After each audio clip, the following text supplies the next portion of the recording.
This is your typical reaction to networking. Now, if I said to you, right, you've got to go into a room full of people you don't know, and you've got to talk to them, and you've got to make them like you. Does that sound like a fun time? We've got a nod over there. You're going to be brilliant. The majority of people absolutely hate it. I don't particularly like it, because it's very forced, very contrived. But you can actually make it work for you. You can actually make networking as fun as it can be, or you can make it basically work for you. So this is my definition. It's a room full of people you don't know, but everyone else does seem to know. It can be quite an intimidating scenario. But I've found this definition through a contact of mine, somebody who actually talks about networking and talks about referrals for business. Really nice guy, Ian White. He wrote a book called Life, Business and Speedboats.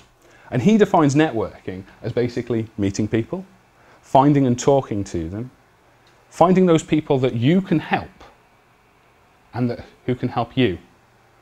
And as kind of like a goal for networking is to follow up in some way. Possibly a meeting, it could be a phone call, it could be an email. Or you could add them to your social network. Okay, so I've talked about the definition of networking, but why network? Why do you need to network? Well, when I started off kind of like doing the business, I thought, yeah, that phone's going to ring any minute now. It's going to ring. Yeah, well, obviously people all know me. No, it doesn't. That phone never rang until I actually went out and I started to meet people. And the reason we kind of network is because we want to meet people. But we don't just want to kind of like meet any old people. We want to meet people that will be of value to us and help us, and that we can help them. Most important thing about networking is you want to build trust. You want to build a relationship. Because I don't know if any of you have ever kind of like had a friend kind of like refer you to somebody else and just like, do you know what, this guy, this girl knows exactly what he or she is talking about. You really can help her out.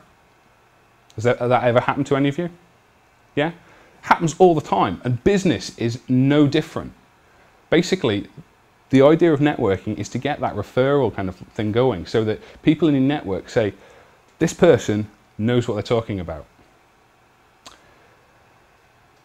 Okay, how many of you have got some kind of social media platform account? Facebook, Twitter, LinkedIn? Yeah? Most of us. Got email? Yeah? Got your mobile? Receive texts? Yeah?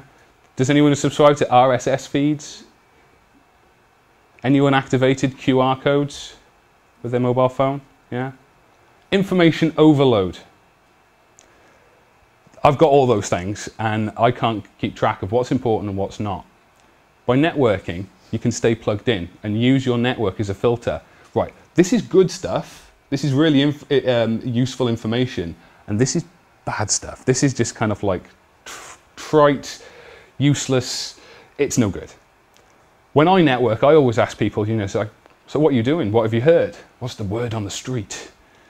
No, I don't say that now. But you get the idea. Your network is your source of information. Think about it as a personalized search engine just for you.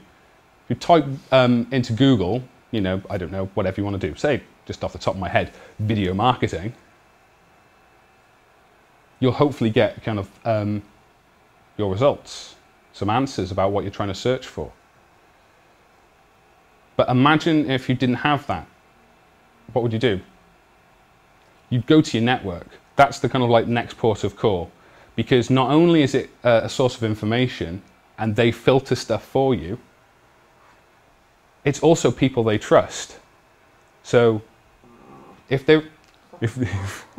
you're in their network, they should trust you as well. So basically, by extension, you can trust those people.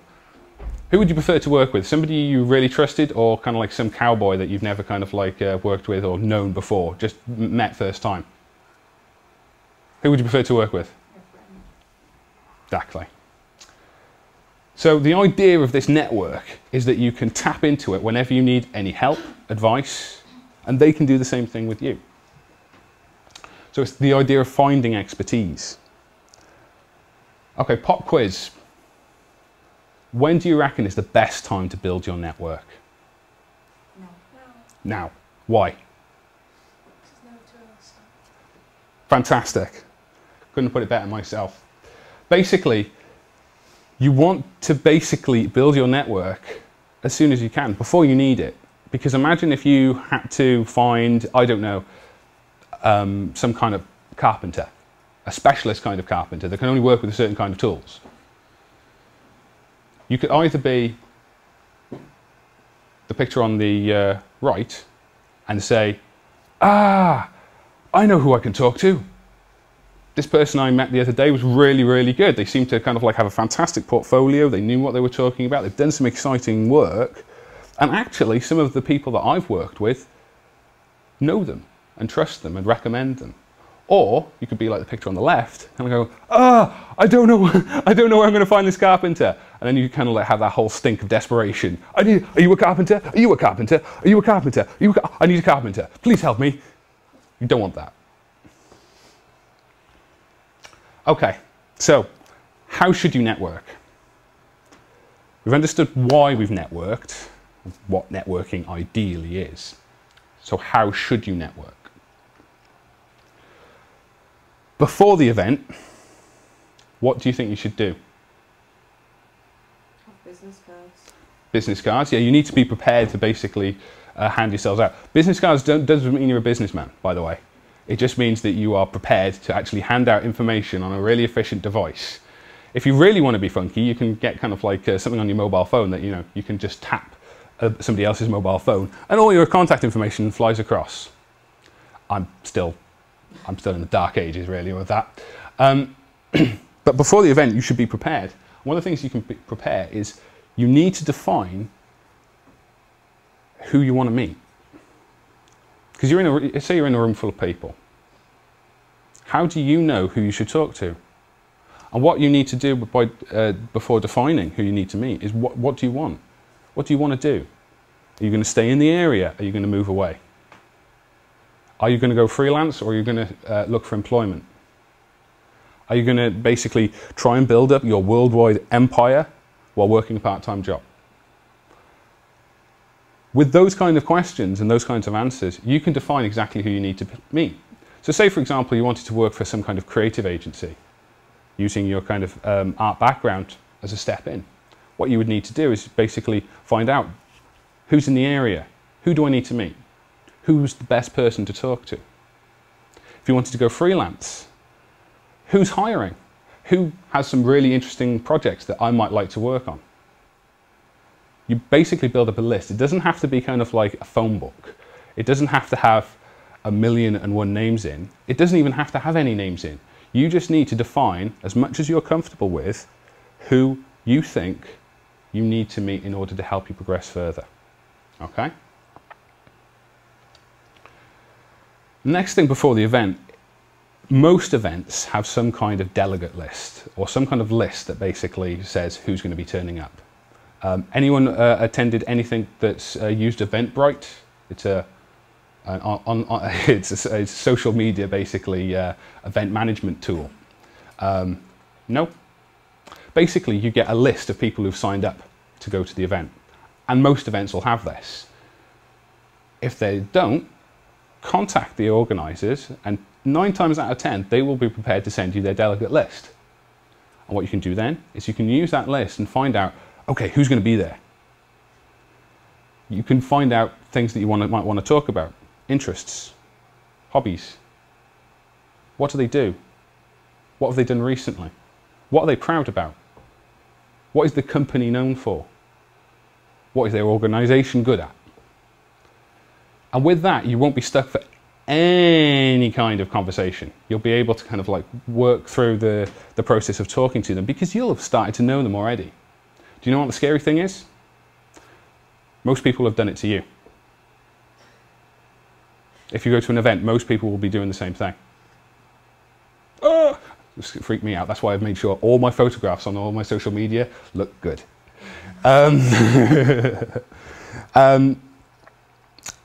So yeah, And as I was saying, there should be photographs, so there should be no problem in identifying who these people are. There's no need to kind of like make sure they wear a red carnation or anything like that. Okay, at the event. What do you think you should do at the event?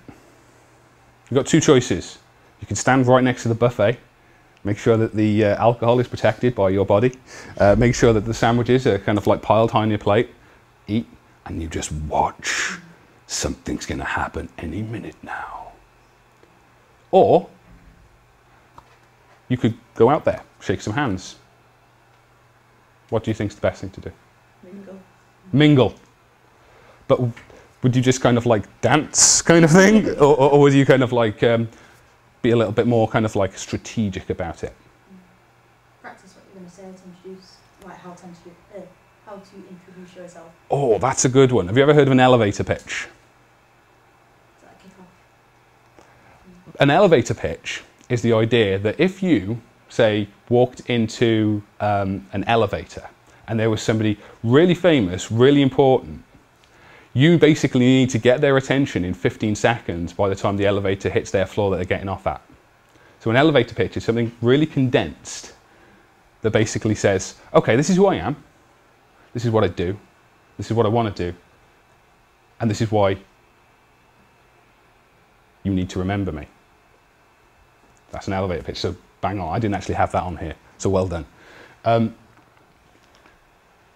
You need to look for the people you've researched. There's no point in doing all that prep work beforehand and not actually find them. As I said, there's photographs. You shouldn't be able to have any problems finding them. If there isn't a delegate list, if there isn't any way of finding out who these people are in terms of what they look like, ask the organisers to introduce you. 9 times out of 10 they will. Because isn't it always better to actually have somebody kind of like, as your wingman kind of thing, to just kind of like say, this is da-da-da-da-da, this is da-da-da-da-da. There you go. Rather than, hello, hello. Freaky. The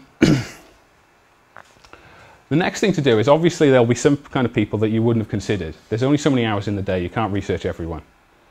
And there could be some people that aren't on the delegate list. You know, they've kind of like realised that, hey, I've got an hour to spare, I could meet some people, interesting guys. Basically, look to see for those people who are open. You know, if they're like this, do you reckon that's open? It's not very inviting. It's not very inviting, is it? But if they're kind of like catalogue posing kind of thing, you know that they probably think very highly of themselves.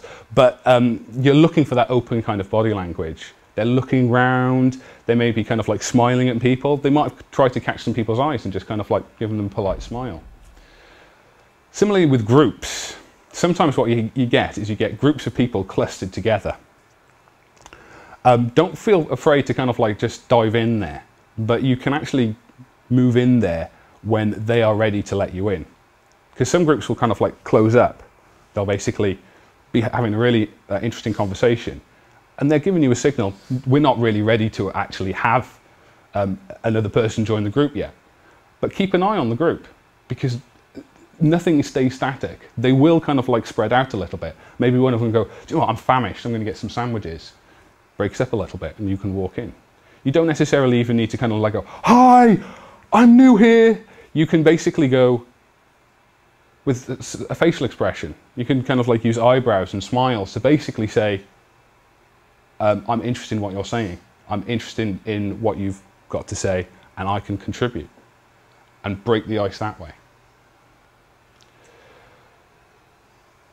What's more interesting? You talking about you, or somebody else talking about them?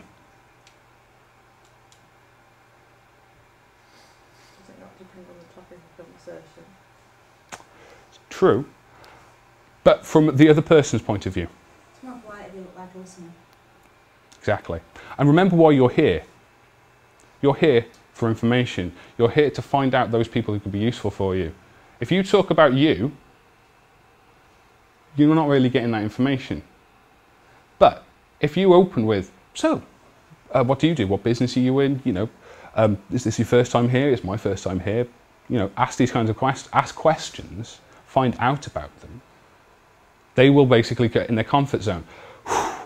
wow, this person isn't trying to sell me anything, that's fantastic, and actually relax and talk about themselves. And what do you think is the most likely thing they are going to ask after they finish talking? About me. Exactly. They will naturally reciprocate. They will ask you. And there's your cue. You can talk a little bit about yourself. You can give your elevator pitch, try and hook them. And then possibly you've got somebody new in your network. After the event, what do you think you should do? Invite them for a drink. I know it sounds cheesy or corny, but that's exactly right.